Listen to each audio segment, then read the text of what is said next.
This episode of the Jerry Paul Podcast is CME eligible. To claim credit, please go to the CME tab on jerrypal.org. Welcome to the Jerry Paul Podcast. This is Eric Widera. This is Alex Smith. And Alex, I think we have some returning guests with us today. We are delighted to welcome back our psychiatrist and palliative care dynamic duo, Dani Chammas, who is a psychiatrist and palliative care doc at UCSF. Dani, welcome back to the Jerry Paul Podcast. Thanks for having me. And Keri Brenner, who's a psychiatrist and palliative care doc at Stanford. Keri, welcome back to Jerry Pal. Great to be here. So I probably shouldn't admit this because I know I have Dani on and she's going to quiz me if I say that I listened to one of her and Keri's talk, but I did at HPM, had a great talk about death anxiety. I thought, man, like this is the first time I've ever actually been in a talk about death anxiety. So I'd love to hear kind of what it is, how we should be thinking about it. So welcome to our death anxiety podcast, not to add some more anxiety into your lives. But before we jump into the topic, Dani, I think you have a song request.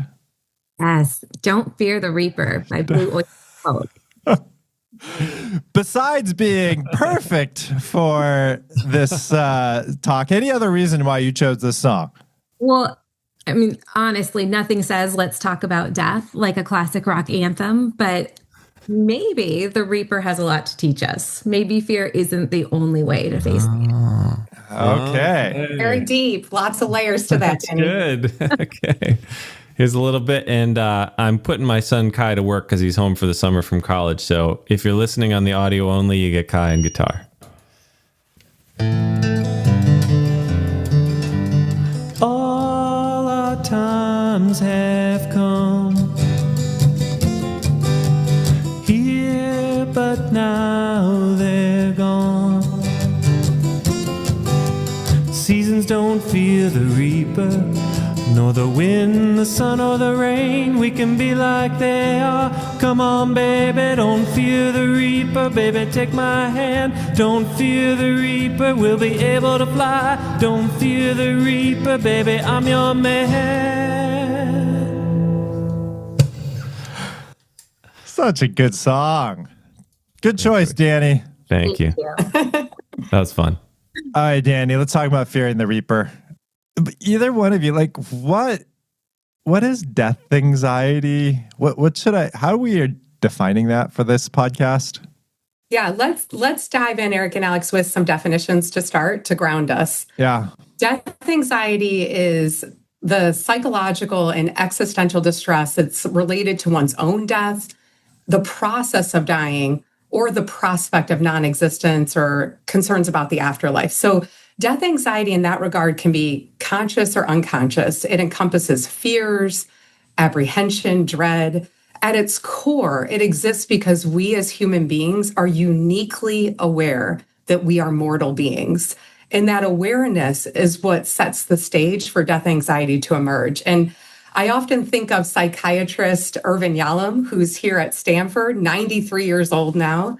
He describes death anxiety as one of the four ultimate concerns of human existence. So the other concerns beyond that, the second is meaninglessness, that craving we have for purpose, loss of freedom, concerns about autonomy, responsibility for choices, and lastly, a sense of isolation or that existential loneliness. So the most salient feature of death anxiety is that it is truly universal to the human experience. It's tempting for us to conceptualize it as something that's just this circumscribed thing that only happens to patients who are seriously ill.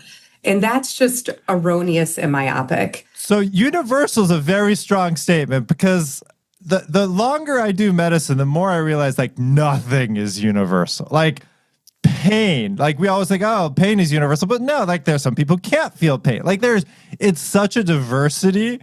Like I can imagine I think the word I heard on your talk was ubiquitous. It's common, but universal. I'll challenge you. Yeah. Name one human you know who isn't going to die. There is none, but Sounds pretty universal. But no, I know because quite honestly, I'm going to be. What about like people who are Stoics or who are Buddhist monks? Yes. We can definitely, I'm excited to dive into that in this conversation because there are this is a phenomenon that's intrinsic to our human existence. And there are things that we can do to familiarize ourselves with death, to really abate it more and to become more comfortable with that reality. I think what you're talking about is actually not in contrast to what Keri's saying. I think what you're saying, what Keri is saying is that if you're human, you're going to die and you're aware of it. And that's an impact. What you're saying is that can manifest very differently. Mm-hmm. Maybe a Buddhist finds that to be the most enlightening and empowering thing on earth. And maybe somebody else is completely crippled by that. So you're both right. It is universal and unique. Well, I guess the question is, that's the definition. Is this just death awareness or death anxiety?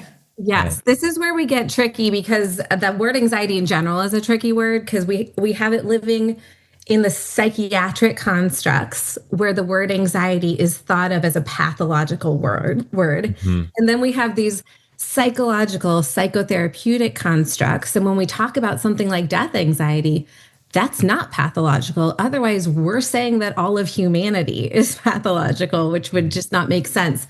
So I do think we need to differentiate that and put this more in the bucket of the existential elements of just human experience. But maybe it would help if I got concrete with examples as we define it. Uh-huh. Okay. Let me pause to give Keri her credit. Keri, when I think about the giants that this conversation is on, you mentioned Irvin Yalling, but I would add Sigmund Freud and Sheldon Solomon and Ernest Becker, a lot of people to the list. I do think they'd very much agree with your definition, but to get super concrete, I was commuting to the city for a shift not long ago, and I saw a car accident in real time on the freeway. And I had this momentary, uncomfortable fear. What if that had been me and my kids had never saw me again? Right? That's a very obvious manifestation of death anxiety. But it can be so much more pervasive and insidious. Just today alone, and it's only 11 in the morning, I put sunscreen all over my face when I woke up. I paid more to get organic produce at the grocery store. I came onto a podcast to have my voice recorded, my words recorded in perpetuity. All of those things could be influenced consciously or unconsciously by my underlying death anxiety, but nothing about that is pathological. I just feel like I got this glimpse, Dani, into like your personal diary. It's like the diary of Dani. Trying to see what happens in the afternoon. I love that coming on Jerry Pal is a mechanism for coping with our existential realization that we all will die. Dear listeners, listening to Jerry Pal is another way, and donating to Jerry Pal. And we just learned that the license plate on Alex's car is Jerry Pal itself. So a little self-promotion there. And I think that these insights Dani's bringing up are spot on. It doesn't solely happen when there's a close call or panic and fear. There's this wide continuum of death anxiety. It often can be inconspicuous or even camouflage. Think of it on a societal level, the way that ageism shows up in our culture, or ableism. Our societal discomfort with aging and decline often stems from that concern about anxiety about our mortality. And that can get embedded into our daily habits and everyday choices. And it gets amplified in serious illness. That's why it's important for us to recognize when it comes to the foreground with our patients. I got to say, I'm still a little bit confused, because you keep on saying death anxiety, but part of it just feels like death awareness, or like, I'm going to die. Maybe I cannot die as fast if I put on sunscreen and eat organic food, or, go on a walk or a hike. Because I do feel like the word anxiety has, I have tons of anxiety in my life over a lot of different things. Weirdly enough, I actually don't, the longer I do palliative care, I feel like the less anxiety I have over my own death. But maybe I'm using the word anxiety wrong. Because I am not fearful of it anymore like I used to be, like when I was a kid. And I think that's a shift in terms, I really appreciate that self-awareness, Eric, because when we're using this term death anxiety, it is in deference to the giants that we stand on. Folks like Irvin Yalling, who've written about it in the existential space, and it's not a pathology. Yeah. It's not something to be pathologized. I think what you're describing is the sense of almost double awareness or a dual framework that's also been written about in the literature, where somehow we have, when over time, as we develop a comfort with our mortality and awareness, there is a way that some greater human flourishing, it can inform our living and enrich our living. And that's kind of akin to what Alex referenced earlier, those Buddhist practices might get us there too. Mm-hmm. Yeah, and I think it's important for our our listeners to understand we're talking about the term here, and we're struggling about what term to use. And as Dani said before, we want to make sure we're not pathologizing this and placing this, within a psychiatrist only lens of using the term anxiety, and that awareness of our own mortality has prompted some of the greatest thinkers, works of literature and art in human history.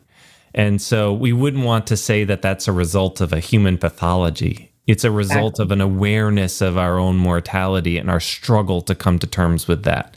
Yes, you won't find this in the DSM. Right. In the DSM, you won't find it on the psychiatry boards. This came out of different pieces of Keri and my. But then I'll also, I have cared for a lot of people at the end of life, and some people acknowledge their death, and it's not a big concern for them. It's not something that they're anxious about. But we also see some people who are so very scared of the death, of what happened, the nothingness afterwards, or what it means, that it's just, it paralyzes them. Or their family members. And it sometimes it does feel pathological. Absolutely. And I like that you're highlighting and observing that spectrum of the human experience, Eric, because on one end of the spectrum, we do see these patients where the death anxiety is immensely debilitating, or it might trigger a psychiatric comorbidity and need specialized psychiatric consultation or psychopharmacologic management. It can also sometimes be so exacerbated that it can lead to this almost sustained death panic or death terror. I had just a snapshot of this about a month ago. I was on an airplane flight and we hit tumultuous turbulence, and I had just a moment of death terror. And some of our patients live in that in perpetuity. But then on the other end of the spectrum, Eric, what you're referencing is sometimes the awareness of death can actually be a catalyst for greater meaning, purpose, enlightenment towards one value. So we see that entire ecosystem in our work. And what's death terror? How would we define that? I mean, I think I could picture it. Death terror is the phenomenon where the death anxiety ramps up to such a degree that it becomes paralyzing, where someone's shackled in a way where it's a panic. And that comes a lot from the tradition of Ernest Becker, who's written about terror management theory and that tradition. So what you've noticed clinically too within certain patients. And I think that this is helpful, what you're referencing in terms of the spectrum, for us to recognize that it's a human phenomenon. It's not always good or always bad. It just is. And so for us to think about questions more akin to how is it showing up within this person at this particular moment in time? Is it actually helpful to the person or is it hindering them? And how is it showing up within us at this moment in time? To be curious and non-judgmental with those inquiries. This is actually the paradox of death anxiety that we were talking about earlier. It's both universal and incredibly personal and unique to the individual, much like love or grief or many phenomena that we see that are part of the human experience, but come out differently because of our inner landscapes. So every person, by virtue of being a person, is navigating this existential terrain, but there isn't one marked path through it. My compass may be leading me on a very different journey than yours. Mountain climbing, mountain biker Alex over there is feeling this metaphor. I can see it. But just recognizing that paradox helps us renounce this idea that there's a one-size-fits-all component to death anxiety. So given that, how should we be thinking about, we're caring for our patients in front of us? It's this thing. I'm not going to use ubiquitous. Still haven't convinced me on that. Just like love, there are some people that cannot feel love. So how should we be thinking about that with the patients that we care for, since it's ubiquitous, but everybody experiences it differently? What are the things that we should be thinking about when we're approaching patients In clinical settings. In a clinical setting. Yeah. This is a spot on question because it isn't always obvious on the surface. Patients don't walk into our room with a sign saying death anxiety is driving me right now. But we've talked before on GeriPal about this idea of psychological formulations, of making a hypothesis about what's psychologically behind the behaviors we're seeing. So I would encourage us all to make more space in our clinical thinking for the psychological impact of life being finite, showing up in ways that might not be obvious. So maybe a hospitalized patient tells you, I have insomnia, doc. I need medication. Well, maybe that's because they're in pain. And maybe that's a medication side effect. But maybe it's just that those dark hours of the night, when there's no input, no stimulation, no distractions to consume the mind, they create a void. They create an open mental space where these pushed away existential fears can suddenly have room to bubble up. So before reaching to the trazodone, we can ask things like, gosh, I wonder what it's like for you in the quiet hours, or what's on your mind when sleep won't come?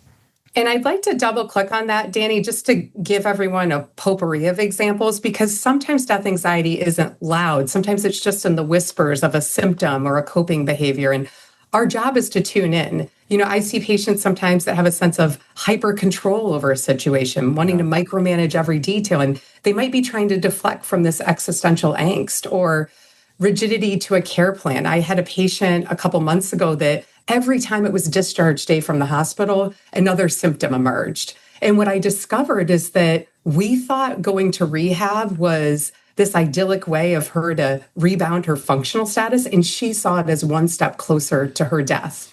Avoidance of the medical system. Think of all the missed appointments that we see, or sometimes even when we see denial, it might not reflect a cognitive misunderstanding. Maybe it's reaction of proximity to mortality that's actually coming up. All those patients who decline the palliative care consult because on some level our presence symbolizes death. But back to the Reaper. Yes. But if I were to flip the tables on you a little bit, Eric and Alex. Uh-oh. This is I'm getting anxiety. I'm getting Chammas anxiety. Now that is ubiquitous. No, I think one of the things Keri and I are saying is that it isn't good or bad. It's not something to be fixed, not that we could fix it or want to fix it or removed. It's just something that we help people cope with. But in this vein of whether or not it's good or bad, here's my question for you. If death anxiety didn't exist, would the field of hospice and palliative medicine exist? Oh, that's good. So I would say that the number of palliative care providers would be significantly less. But I do think that the field would still exist because there's more to it, including advanced symptom management. Yeah. That's where I was going to go as well. And just as Eric said, the reason that many of us go into this field is because we want to grapple with these existential questions, with these questions about mortality, what it means to be human and to be mortal. And we would lose that element. And, the hospice benefit, of course, is prognosis based. So that would be a problem. But if death anxiety didn't exist, everything about humanity would be different. If we were taking that ubiquitous view, we wouldn't have the major world religions, works of literature, art, music, poetry. What a thin existence that would be. Very fair. Way to go deep philosophical on us, Alex. But I would even push back a little bit on this idea of the advanced symptom management, because why did this field evolve initially to give advanced symptom management to people who were dying instead of initially evolving to give it to everybody? Right? It was Naomi Sachs, phenomenal chaplain and human being here at UCSF. You've had her on GeriPal. Keri and I had the honor of learning so much from her as an expert panelist on an AHPM death anxiety workshop we hosted in 2024. But Naomi opened my eyes to the fact that the efforts of palliative care are deeply energized by our individual and collective death anxiety. Without us all, whether consciously or unconsciously, having some level of death anxiety driving us, the need for thoughtful, compassionate care at the end of the life might not be so urgently recognized. And if we think back to when our field was born, there were these historical drives, shifts like the medicalization of death that were compounding our collective death anxiety by introducing cultural narratives of death as a failure instead of natural. And we see that evidence in the literature that this over medicalization and these fragmented approaches to death can really exacerbate patients' fears and distress.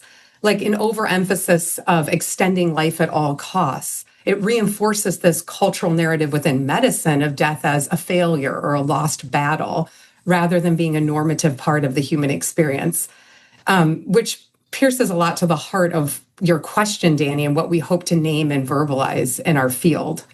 Because we do inhabit this liminal space at the intersection of life and mortality, and death anxiety can be both a catalyst, and also can be a barrier at the same time. It can cut both ways.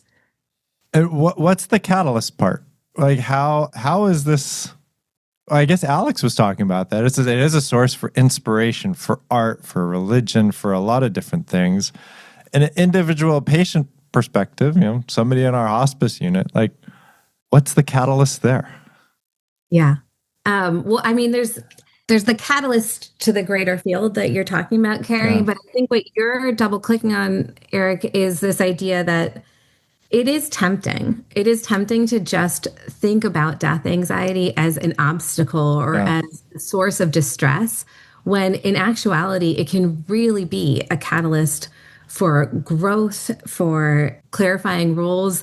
I have a favorite quote from Irvin Yalom's book, Staring at the Sun, which, as an aside, Staring at the Sun, it's a brilliant name for a book about death anxiety, right? Because like the sun, death is powerful, it's ever-present force, but it's impossible to look at directly for too long. It will blind you if you try to, and yet we can't ignore it either. It illuminates our lives. So my inner nerd is revealing us, but his quote is, "Though the physicality of death destroys us, the idea of death saves us." Right? And we see this all the time with patients who reassess their values. Maybe they deepen connections with loved ones right before the end of life, or they have a renewed sense of creating meaningful legacy. For clinicians, engaging with our death anxiety, it not only helps deepen our capacity and our resilience, our appreciation of the work, but it can completely transform the ways we experience our own lives. And that reminds me a lot, your question, Eric, of a powerful concept called post-traumatic growth and adversarial growth, which has been described in the literature, that many individuals report that from their experience of going through a major crucible event, they've had this psychological or existential transformation. And there's data that supports this, that some cancer patients show that confronting their mortality really catalyzes deeper spirituality, deeper interpersonal relationships, greater personal attributes and strengths. And I've witnessed this even in my own life, where I'm just thinking about Paul Kalanithi. He was in medical school with me, a very dear friend, and he went on to become a neurosurgeon at Stanford and then tragically had lung cancer. And Paul's book, When Breath Becomes Air, is this profound illustration of the ways that he transfigured his suffering and finitude into this roadmap for deeper reflection and revelation. And we even have therapies that foster this within patients. I'm thinking about Harvey Chachanoff's dignity therapy or meaning-centered psychotherapy that's been pioneered by William Breitbart. Both are just evidence-based ways to really approach death anxiety in a way to use it as a catalyst toward greater meaning and connection and purpose. Okay, given that, I got another question. How much of it is, like, for a lot of us in palliative care, like, we go into this, like Alex said, we're fascinated by the topic of death. We want to learn more about it. Like, for me too, like, I was fascinated about it. Over time, I actually feel much less anxious about death. How much of this I've grown and, like, I am much more attuned, which I don't think is the case. I think I just became desensitized. Like, it's no longer like we have seen so much death. Like, it's the one thing that we're missing in our society is nobody sees death anymore, but we see it all the time. So it's just not that big of a deal. I would actually, I'm going to use the phrase push back again. I would actually push back a little bit though, because you're this is where the power of narrative comes in. You're framing it as, I've seen it enough, so I'm desensitized. And I think actually the ability to walk through life in contact with the fact that there's nothing special about you that means that you're not going to die today, right? There's nothing special about you that means that the patient should die, but you should stay alive. That is growth. I mean, people go into mindfulness practices for years, like silent retreats for months at a time, to be able to be in contact with this deeply profound truth about humanity. So you say it as if it's such a light thing, Eric, but it actually really isn't. And I would say much of humanity, myself included, I see this every day and I still don't want to die. Yes. And Eric, just to unveil that curtain, even between Dani and me, we are close friends, colleagues. We even write on this topic together. And our inner experience about death anxiety, we land in vastly different places in that ecosystem. We come to this work with different worldviews and ways of thinking about death or what comes in the afterlife. And that's quite unique and distinct. Like for one of us, there's this deep sense of being grounded in a long-held spiritual tradition, and the truths of that tradition are believed. And for another one of us, there's this presence with uncertainty, which drives the search for meaning and finding meaning in the here and now. And so we, even as providers, which I think is important how you highlighted this earlier, Alex, it's almost a parallel process. We're doing this for our patients while we're also working on this within ourselves. And we might land in very different parts of that ecosystem. There's actually really cool data about religious beliefs and death anxiety. I don't know where everybody on this call lands, but what they've found in the literature, which is so fascinating, is that individuals with strong convictions, so either deeply religious or firmly atheist, tend to experience lower levels of death anxiety, whereas those of us in the middle, people with moderate beliefs or uncertain beliefs, tend to experience much higher levels of death anxiety. So interesting. Yeah, there's something about the congruence, and this is shown in other parts of literature, congruence between expressed beliefs and behavioral lived realities of those beliefs. It reminds me of some of the earlier studies around religiosity of end-of-life care. So they found that the more religious you were, the more aggressive end-of-life care that you used. But if there was positive religious coping versus negative religious coping, I know Dani's going to say, is it good or bad? Coping is coping. That served you versus that served more versus less. That actually changes. It moderates that aspect. And I got to say, in my own personal life, like I've never seen an association between religiosity and fear or dread. Like I was stunned by the earlier studies because I thought, like if people believed that in an afterlife, they'd have less, death anxiety or fear of death, but it never really seemed to play out in my clinical practice. But it might be this degree of conviction piece that has only come out in the literature in the last couple of years that differentiate. Even that, man, I'm thinking about the hardest cases where the ones that people were most religiously convicted. But Eric, I'd love to circle back. You had reflected and disclosed something about your own life as an early career attending versus now. And I would love to even just share a part of my own journey with that, because it made me, it really compelled me to recollect a change within my own practice. A few years ago, this is on a very personal note, I encountered some health issues that introduced this constellation of symptoms, many of which will likely accompany me for the long haul. And that's given me just a minor snapshot, just a morsel into what our patients endure. And at first, those relentless, persistent symptoms tempted me a lot toward despair. But somehow over time, I began to wonder, what if these unceasing symptoms served as an unceasing reminder of my transience, of my mortality? And rather than those symptoms being something to be feared, could I see it as something that really sharpened my attention on how to use my time, my limited time, and how to utilize my focus? And that shift has completely reshaped my clinical work. It's been a paradigm shift where when I first started in the field about 10 years ago, I leaned on these mantras that really helped me stay anchored so I wouldn't get swallowed up in the death anxiety around me. And now, the 10 years later, as I've gone through this sort of crucible element within my own life, my inner voice is really different.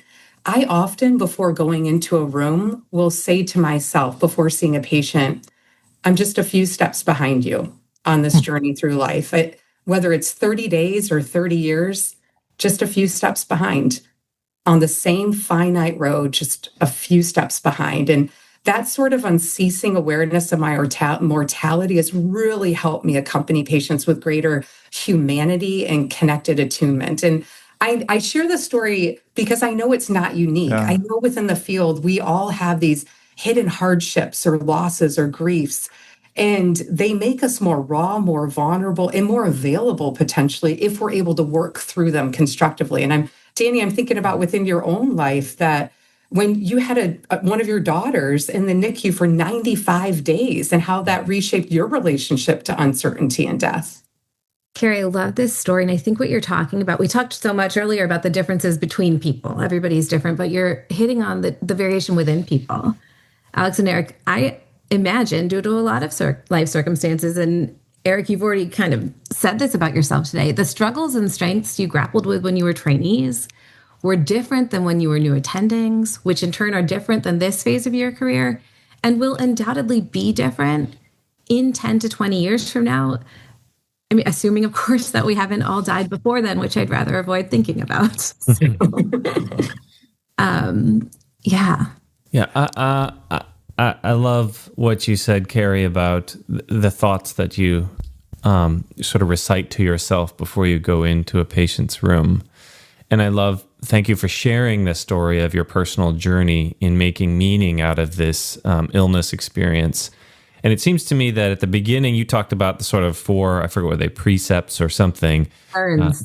What were they? 4 concerns. 4 concerns. And that death is at sort of the central concern that leads to all the others that might lead to you to create, to focus on making meaning out of the now, to extending your social relationships with others. And I guess I would also say I worry a little bit about my Jerry Pal co-host because there are 2 sides to this becoming used to death, right? And that maybe there was a healthier aspect to the beginner's mind approach that you had earlier in your training about death. And that there is kind of a potential dark side about desensitization, depersonalization, just sort of disconnecting from this in a way protecting yourself from it, so that you become inured to it. And I worry about that with some people in palliative care. I'm not saying it's you. No, absolutely. And Alex, is this an intervention, Alex? Alex, I really Why do we have the psychiatrist? Wait, Yes. no, because Alex is suggesting, and I love this hypothesis, Alex is suggesting that Eric's laissez-faire, I don't care about it, stance to death may actually in itself be a manifestation of defense from underlying death anxiety, a way for him to not have to be in contact with. Well, and we witness this continuum in medicine all the time that you're highlighting, Alex. On one end of the spectrum, there's the vulnerability to depersonalize our care with the patients, to distance ourselves from the patients, to dehumanize them. On the other end of the spectrum is an overinvestment, an overcompensation, an over-identification where the patient's suffering somehow becomes our own. And I tell my trainees all the time, don't give in to the temptation of the messianic complex that sometimes exists within our field. This belief that somehow we'll be the salvific savior if we can over-identify or do the 3-hour family meeting to make it a, quote, good death. And what you're calling for and really calling us toward, Alex, is this sort of healthy integration of this is all a part of the human experience. I'm going to accompany you with therapeutic presence, not over-investing where it becomes my own, but also not detaching so much where it distances. Yeah. And I guess that Alex's question kind of leads me to think about, so I think that I still struggle with this because I think I am acutely aware, I have death awareness. Like I'm aware of my mortality. I think I do things because of that awareness. I just don't feel that sense of dread or fear that I used to feel around this. Like I remember as a kid, like lying in bed and like, what does this all matter if we're all going to die? Like, what's the point? Like I got like maybe 80 years left. Like, and then nothingness, blackness, like that scared the bejesus out of me. And I don't have that anymore. I mean, like that nihilistic black hole has disappeared. Again, maybe it's, but I also think about in some ways, like nowadays in my mind, like I've cared for a lot of patients who've taught me also like, so what? So you're dead. Like it's no longer a source of anxiety. If anything, it's a relief. Death is the relief from all of your other anxieties, all of these other symptoms. And Keri, you bring up like these symptoms for some of our patients. They're not anxious about death. They're aware that they're dying. If anything, it's the ultimate relief of what they're going through right now. What you're double clicking on right now, Eric, is also reminding me about our own countertransference in this experience too, because sometimes we experience that relief when a patient dies. And I remember the first time I felt that as an early attending, and I felt so guilty about feeling relieved that that patient was now off of my list because they had died. And I think that you're really highlighting the critical nature of even the way that our own relationship with mortality, death, and reactions is highly informative in terms of data points for how we can do this work in a sustainable way. Yeah. That's a great point. Eric is pointing out an alternate formulation for his own psychology, which is that you have grown, you have shifted death anxiety from a scary thing to a catalyst, a thing that makes you more grateful for the present, more in the present, more able to let go of other worries because death's coming anyways. So, and that's been written about in, Gary Roden and Juliet Jacobson. I wrote a paper with her about this principle of double awareness or the dual framework. It's this holding a dialectic where the awareness of our finitude and transience actually eventually starts to inform and enrich our living. So I got to ask then, so as we care for patients in front of us, because I'm also hearing this death anxiety is both conscious and unconscious.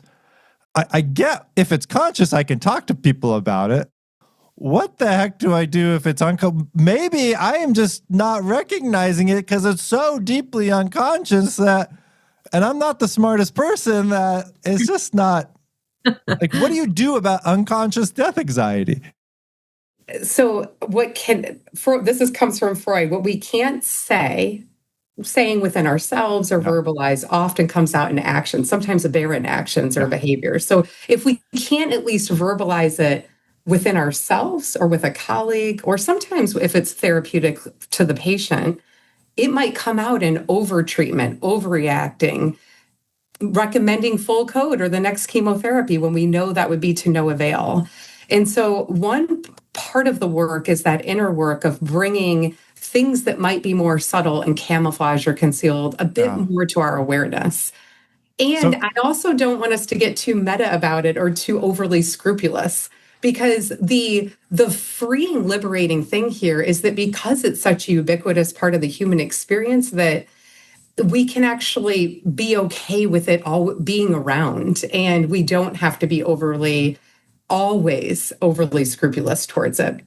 But this literally just came up for me in clinic because, Keri, I think part of what you're saying is there are a ton of clinical tools we can reach to, but a willingness to really look within and confront and hold and get to know our own existential baggage is the best thing we could do for patients. But this came up for me in clinic, despite all the work I've done to grow in this space. I opened the chart of a new patient earlier this month, and I immediately saw that she was my age. And my heart sank a little bit. And I met her and very quickly learned in the interview that she has 3 kids, just like I do. And there was a part of me that was very much with her in a compassionate way. I'm a kind person, but there was another part of me that was secretly looking for pieces of her story that made her different than me, that made her other, right? On some level, I didn't want to be in contact with a world where 41-year-olds with 3 young kids die. And I even found myself colluding with this patient's wildly overly optimistic comments, despite an incredibly dire prognosis, more than I usually would with patients. And I remember that moments after I ended the visit and I called my trusted outpatient social worker and I said to him, I said, I need your help accepting in my heart, not my head gets it, but in my heart, that I may die way before I want to. Because otherwise it's going to be really hard for me to accompany this young mother of 3 in the way that I want to accompany her. Our ability to accompany patients in their existential struggles is deeply tied to our willingness to confront and hold our own mortality. And not all of us are as experienced as you in this, Eric, because I'll tell you, I haven't succeeded at this task. It's not checked off my list. I am a work in progress in every sense of the phrase. And right when I think I've gotten it figured out over here, it just pops up somewhere else. But I am committed to being engaged with the inner work, which can be accessed in so many ways. Like for me personally, sometimes I write. Sometimes it's mindfulness. Sometimes it's my therapy. Sometimes I drive to the ocean because I know that I need to stand in front of its vastness and just take in what a grain of sand I am. Dani, that account that you just gave is a powerful reminder of the vitality of our interprofessional teams and the transdisciplinary work that we do in our field. And it's reminding me of this practice that we have on the Stanford inpatient team, where every Friday for 30 minutes, we have this routine practice where we all pause, we put our patient lists and phones aside, and one of our chaplains or social workers leads us in a process rounds that is not about our clinical work, but more about some of the themes that have come up within our own selves during this week. It's sort of a collective self-awareness of what's happening within us and how it's influencing how we're showing up. And it's really deepened our ability to show up more authentically, first with ourselves, with one another on our inpatient team, and then with those consulting teams, and hopefully ultimately some ripple effects of how we're showing up for our patients and families. And I've really treasured that practice. And I love these stories, these examples, these processes, these ways of coping, these practices. And I'm sure our listeners will love these too. And also the beautiful language with which you use to, bring this home clearly to our listeners, And I would posit that for many of us, this journey is a struggle, and that both elements may be true at the same time, that there may be ways in which we are moving more deeply in our engagement with our own mortality, and that helps us care for our patients in a deeper sense. And there may be ways in which we are becoming more used to death because we are surrounded by it at the same time. And that for those reasons, we have to continually have some sort of practice, reminder, something, some sort of engagement that brings us back to, I don't know what the right term is, but that the central purpose that brought us to palliative care in the first place.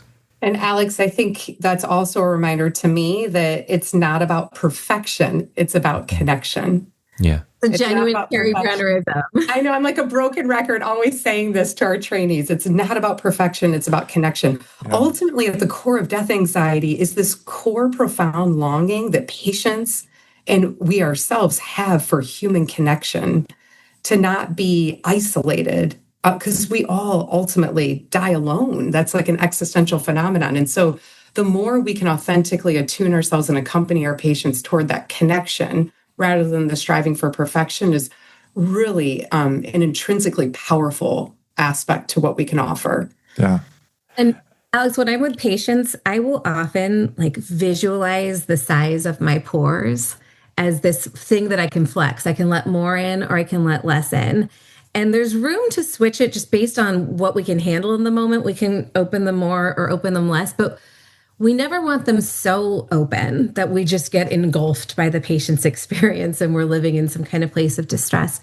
But what you're also talking to is we never want them so closed that we're not able to connect to them on the deeper level that we want to. That's protective for us to have them super closed, but it doesn't allow the level of depth and accompaniment that we are striving for.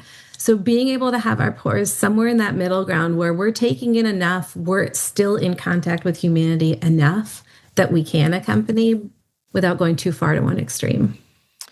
This is great, and this is deep, and Eric has a question, but I want to ask what our listeners may be wondering, which is, what is the appropriate dose of benzodiazepine for our patients experiencing death anxiety? Depends on the formulation. Yes. For the I forgot to mention, that's my trick for getting rid of death anxiety is I'm taking high doses of benzodiazepines.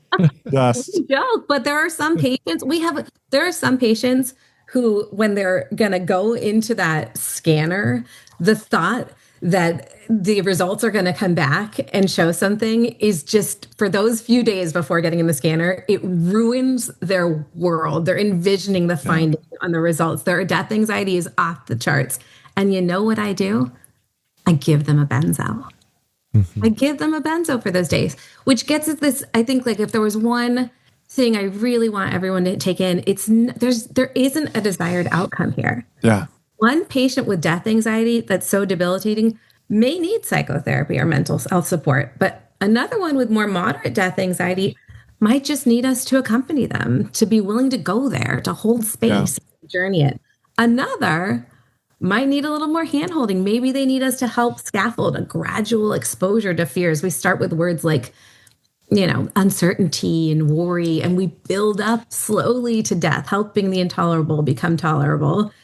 And then there are patients, maybe this will be you, Eric, at the end of life, but who benefit most from us simply just celebrating the stories of legacy and meaning that ground them. It's process over outcome. Yeah. Or maybe like Alex is saying, maybe increasing my intolerability of it. Like actually thinking about what does it mean to grow? And is that also, I'm trying to get to like what Alex was saying. It's like this idea that death anxiety is not something that you just want to get rid of. And that's what I'm hearing everybody is saying. It's this human experience. And it's this balance. I'm hearing from Dani, it's neither good nor bad. That means how we approach it and how we care for our patients, how we care for ourselves is kind of depends. And I like the types of questions that you're asking are about holding that dialectic and recognizing that also that every strength has its shadow. So the strength, this attribute and asset that I see within you, Eric, of your comfort with death, it could have a shadow there too. And so it can be a both and not the either or.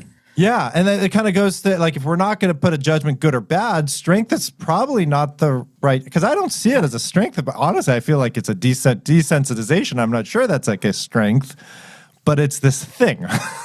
Well, not to bring us back to our coping, not sure, but what you're saying is that in some ways it serves me, right? I'm not crippled with fear the way I may have been earlier. Yeah.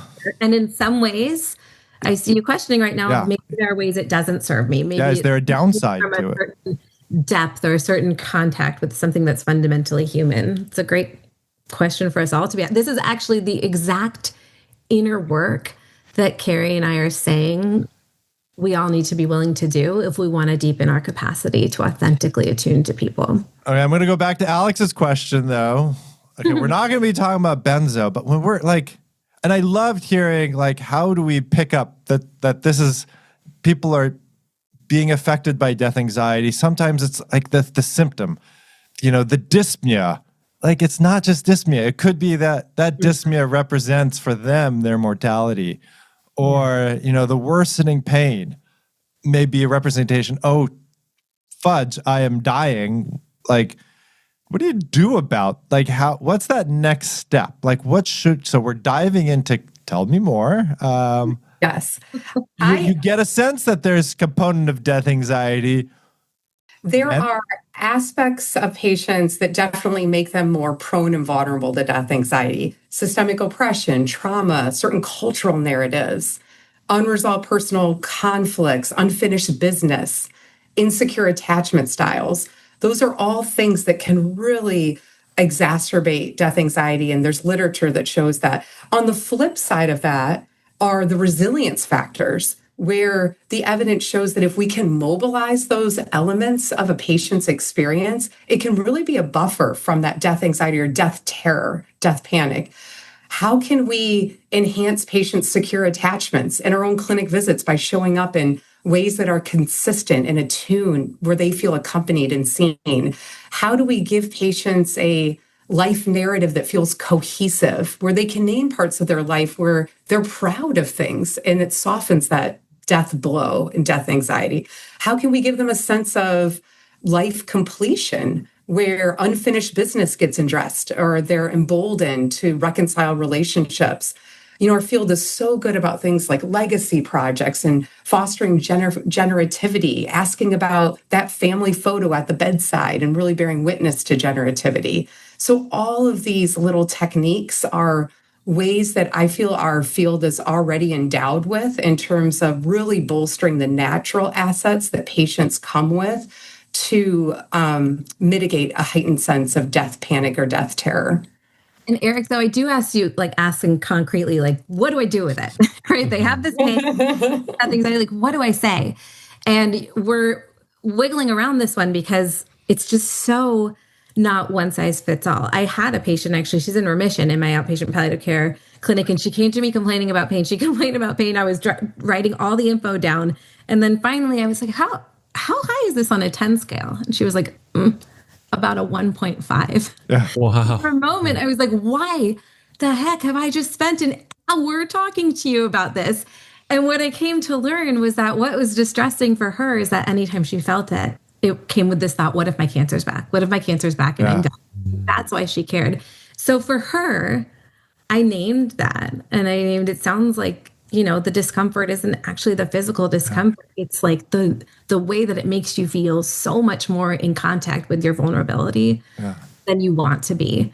And she was relieved and she could talk about it. But it's not that I would name it with everybody. It sort of depends on the person. And so our job is to even just have our antenna up.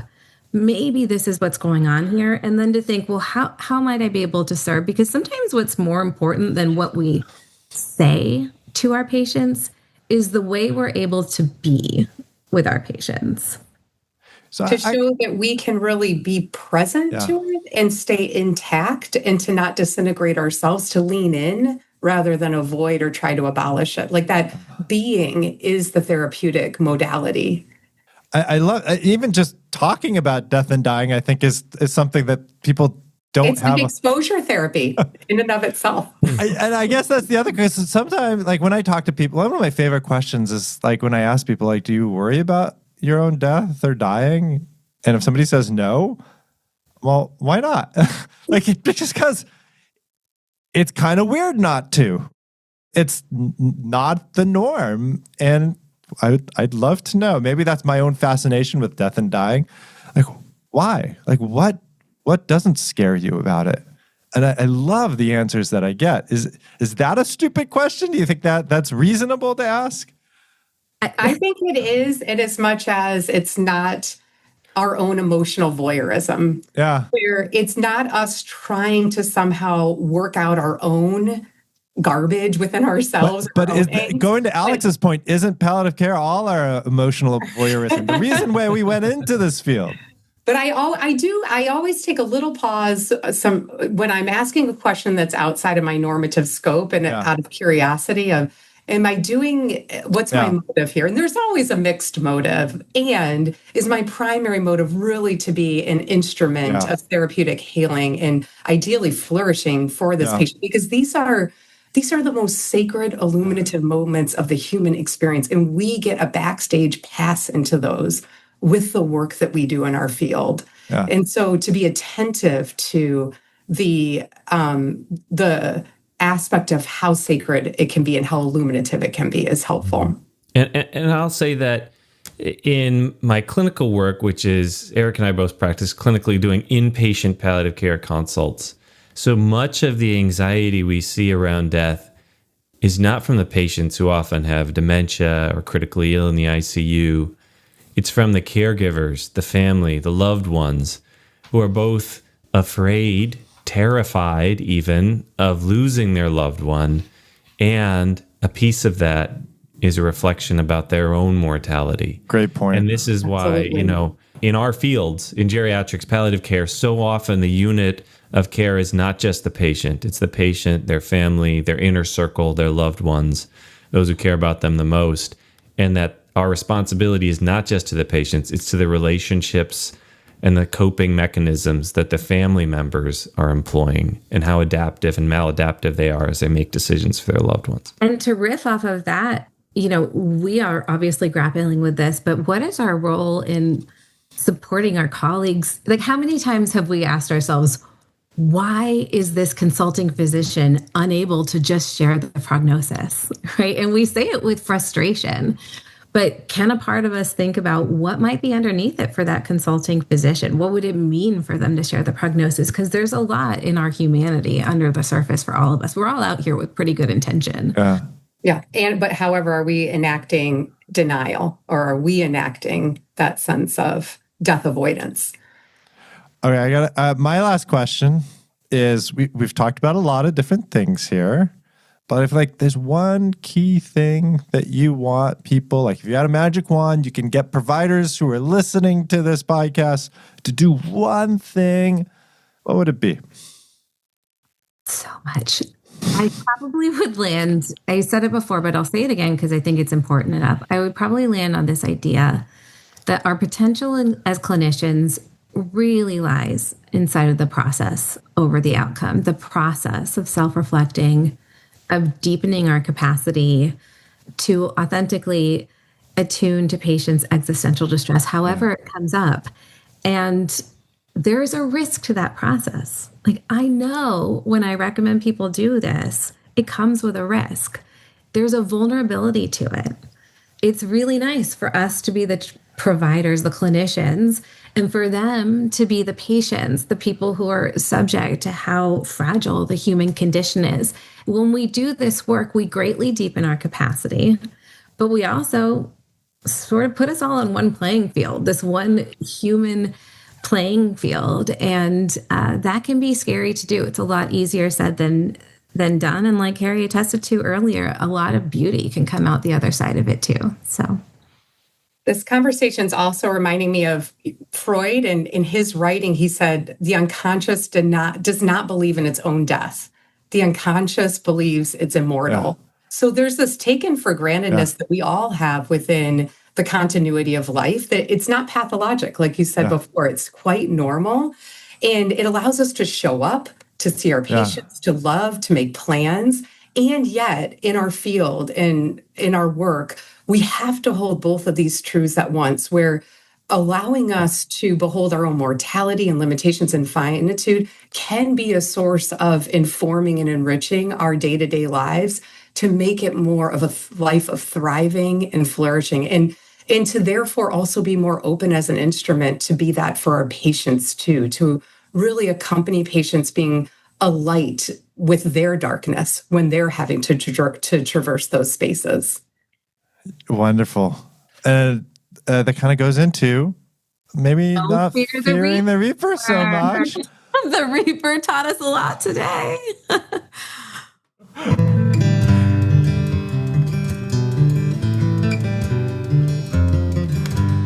All our times have come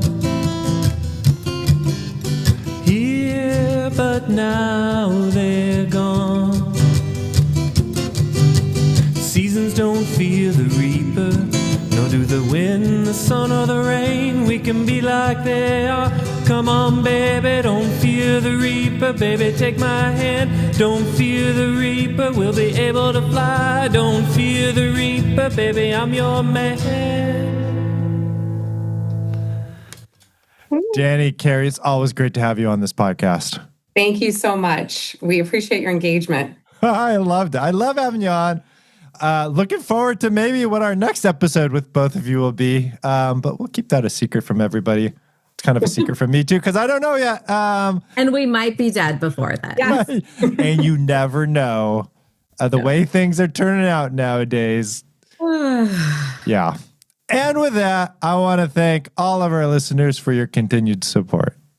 We'd also like to say a big thank you to those who've donated more than $250 to the Jerry Pal podcast over the last year, including Anna Lynch, Deborah and Jeffrey Larson, Krista Mossack, Ed Martin, Stuart Oserman, Mo Rizawi, Rochelle Bernacki, Daryl Owens, Mark Wren, Richard Lewis, John Bielenson, James Tulsky, Elizabeth Cobbs, Christopher Heck, Meg Walhagen, Chris Jones, Kate Mesrich, Jen Hopping, Ashad Abid, Michael Bordowski, Asher Edwards, Susan Nelson, Harry Hahn, Carol Heyman, Gretchen Schwarzy, Sharon Brangman, Elizabeth Chung, Paul Amatelli, Brian Castle, Victoria Braun, Susan and John McFadden, Christopher Heck, Emise Samoji, Matthew Schuster, Carrie Hagan, and Lloyd Woolstadt. A very big thank you. And if you too want to donate to the Cherry Pal podcast, please go to the Cherry Pal website and click on the